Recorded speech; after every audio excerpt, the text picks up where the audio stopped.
All right, so now that we've added in our new vendor here, Mr. Joe Smith, our next step is to affiliate him with one of our new listings that we're working to get ready to go on market. So to start, what we need to do is look over here on the left column up to the project section, click on that.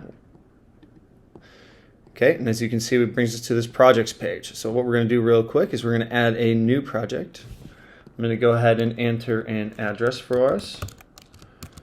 As you can see, it auto-populates for us, making it really easy for us to enter the information. Okay, I'm going to select it as a new listing. Right, and here's a section where you can add in prospects or seller that you might want to have be able to oversee what we're doing.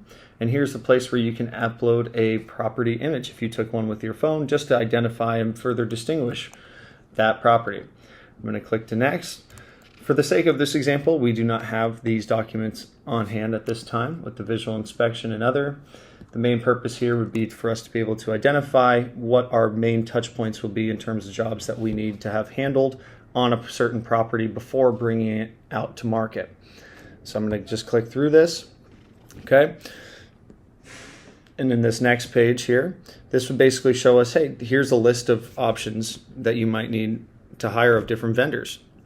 Right? Not every property is ready to go on market right as soon as you get the listing signed. So a lot of them need some work done. Sometimes the clients may already have some of these done, but in that case, if they don't, here's some that you can select. So for the time being, since Joe Smith was our landscaper, I'm going to again just add him here as a landscaper. So by clicking that, I want to tie Joe Smith into this project. As we can see, we have a number of preset options already set for you here. Right, so these are all different tasks that we could hire Joe Smith for.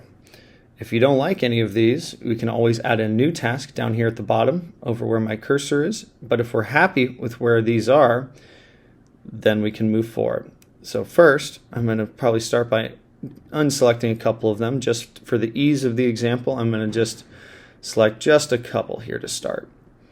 Okay. Wonderful. This would be our first two starting points right here, surveying the landscape with the owner to determine any changes, recommendations, additions that we may have to further enhance the curb appeal of the property. And the second one here is just to confirm the regular maintenance schedule, figure out, hey, what's going on? How can we improve it? What is already being done on a daily basis? Okay, so our next step would be to select our vendor. Here it is, automatic pop-up, Joe Smith. As I'm clicked under landscaping, Joe Smith's name is going to pop up.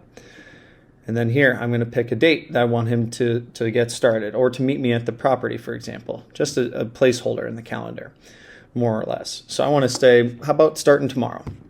Okay, that'll be March 1st. Let's meet at the house at 9:30 a.m. Okay, and it's also going to finish on March 1st, and this meeting's just going to go 2 hours to 11:30 a.m. as we discuss the scope of work to begin potentially the following week.